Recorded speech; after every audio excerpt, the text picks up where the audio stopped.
नमस्कार दोस्तों, स्वागत है आप सभी का अपने YouTube channel the students zone में। इस चैनल के माध्यम से आप सभी को ऐसी सूचनाएं उपलब्ध कराई जाती हैं जो विद्यार्थियों के लिए उपयोगी होती हैं। सुबह के इस वीडियो में ऐसी सूचनाएं होती हैं जो विभिन्न समाचार पत्रों में छाई हुई होती हैं और विद्यार्थियों के लिए उपयोगी होती हैं। तो वीडियो में आगे बढ़ने से पहले चैनल को सब्सक्राइब कर लें, बेल आइकन को प्रेस कर दें, जिससे आने वाली सभी नोटिफिकेशन आप तक आसानी से पहुँच सके। वीडियो में आगे बढ़ते हैं और देख लेते हैं ऐसी कौन कौन सी सूचनाएं हैं।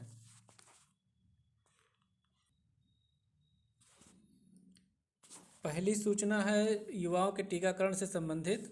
इसमें लिखा है कि पहली मई से युवाओं के टीकाकरण पर ग्रहण। कोरोना के खिलाफ लड़ाई में पहली मई से युवाओं के टीकाकरण पर ग्रहण की आशंका है। टीकों की आपूर्ति में देरी के चलते कोरोना से प्रभावित बड़े राज्यों महाराष्ट्र, राजस्थान और छत्तीसगढ़ ने टीकाकरण टाल दिया। हालांकि राहत की बात है कि 1 मई से रूसी वैक्सीन स्पुतनिक वी भी देश में इस्तेमाल के लिए उपलब्ध होगी। तो ये बड़ी अपडेट थी युवाओं के लिए। कल से 1 मई से टीकाकरण अभियान शुरू होना है, जिसका रजिस्ट्रेशन भी शुरू हो चुका है। कई राज्यों ने अपनी मजबूरियां भी बताई है इसमें। राजस्थान, महाराष्ट्र, छत्तीसगढ़, असम। राजस्थान ने कहा है, सरकार ने कहा कि सीरम इंस्टीट्यूट को 3.75 करोड़ डोज का ऑर्डर दिया है, लेकिन ये कब तक मिलेंगे साफ नहीं है। केंद्र से मिलने वाली वैक्सीन भी लगातार नहीं आ पा रही है। इसी तरह महाराष्ट्र ने भी अपनी समस्या बताई है। स्वास्थ्य मंत्री राजेश टोपे ने कहा, टीकों की कमी के कारण अभियान शुरू करना मुश्किल है। सीरम और भारत बायोटेक की ओर से जवाब नहीं मिला है लॉकडाउन की वजह से। तो ऐसे कई सारे राज्य हैं जिन्होंने अपनी मजबूरियां बताई हैं। तो ये कहा जा सकता है कि टीकाकरण अभियान जो कि युवाओं पर करना था, ये बड़े ही संकट की बात है। फिलहाल सरकार इसके लिए प्रयासरत है कि टीकाकरण अभियान सफल हो। दूसरी खबर, इलाहाबाद उच्च न्यायालय के हाईकोर्ट के न्यायमूर्ति वीरेंद्र श्रीवास्तव का निधन हुआ। ये दुख की बात है। इलाहाबाद उच्च न्यायालय के न्यायमूर्ति वीरेंद्र कुमार श्रीवास्तव का बुधवार को कोरोना से निधन हो गया। संक्रमण होने पर कुछ दिन पहले उन्हें SGPGI में भर्ती कराया गया था। उनका पार्थिव शरीर अंतिम संस्कार के लिए उनके गृह जनपद महाराजगंज ले जाया जा रहा है। इनका जन्म 1962 को हुआ था। विधि स्नातक इन्होंने 1986 को किया था। विधि परास्नातक डिग्री 1988 में इन्होंने लिया था। और इलाहाबाद उच्च न्यायालय के न्यायाधीश 2018 में नियुक्त हुए थे।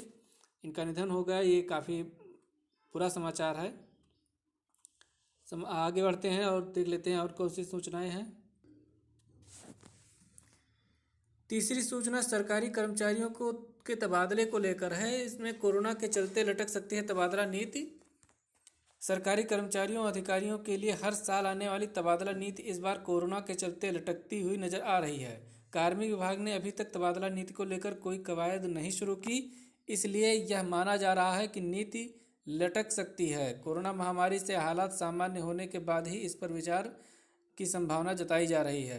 कुल मिलाकर सारी चीज़ों पर और सभी प्रक्रियाओं पर कोरोना ने ग्रहण लगा दिया है और सारी केवल मेडिकल संबंधी कार्य हो रहे हैं, उसमें भी समस्या आ रही है।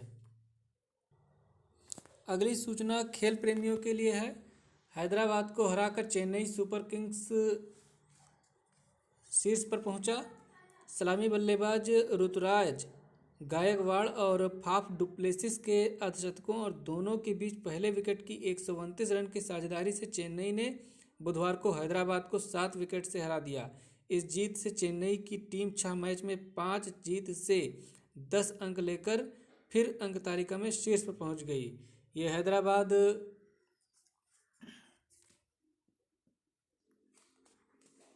को चेन्नई ने हरा दिया है। ये चेन्नई की उपलब्धि है।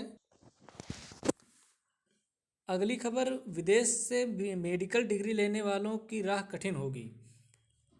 इसमें लिखा हुआ है कि विदेशों से कोविड मेडिकल डिग्री लेने वालों की मुश्किलें बढ़ सकती हैं। राष्ट्रीय चिकित्सा आयोग ने विदेशी चिकित्सा स्नातक नियमों का मसौदा जारी किया है। इसमें प्रमुख बदलाव यह किया है कि विदेश की डिग्री लेकर आने वालों को 2 साल के भीतर देश में विदेशी चिकित्सा स्नातक परीक्षा पास करनी होगी। इसके लिए कोई समय सीमा नहीं है। परीक्षा की जगह नेशनल एग्जिट टेस्ट नेक्स्ट शुरू होगा। विदेश से मेडिकल डिग्री लेने वाले FMC पास करने के बाद ही देश में डॉक्टरी के लिए पंजीकरण करा सकते हैं। तो ये विदेश से डिग्री लेने वालों के लिए है। जिन्होंने विदेश से डिग्री जो ले रहे हैं या लेने की सोच रहे हैं, उनके लिए अब आगे की राह थोड़ा मुश्किल दिखाई दे रही है। अगली खबर आंगनबाड़ी से है। आंगनबाड़ी में भर्ती पहले निकली हुई थी, लेकिन चुनाव के कारण इसमें रोक लगा दी गई थी और यह भर्ती कुछ ही राज्यों में पहले निकली थी। इस बार फिर कल से शुरू हो चुका है आंगनबाड़ी में भर्ती, लेकिन ये भी केवल कुछ ही राज्यों में, कुछ ही जिलों में शुरू हो पाया है।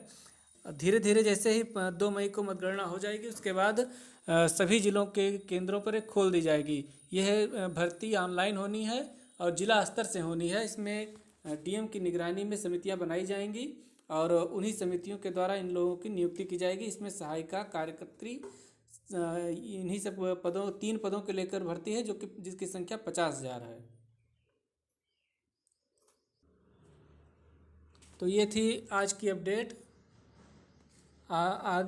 वेबसाइट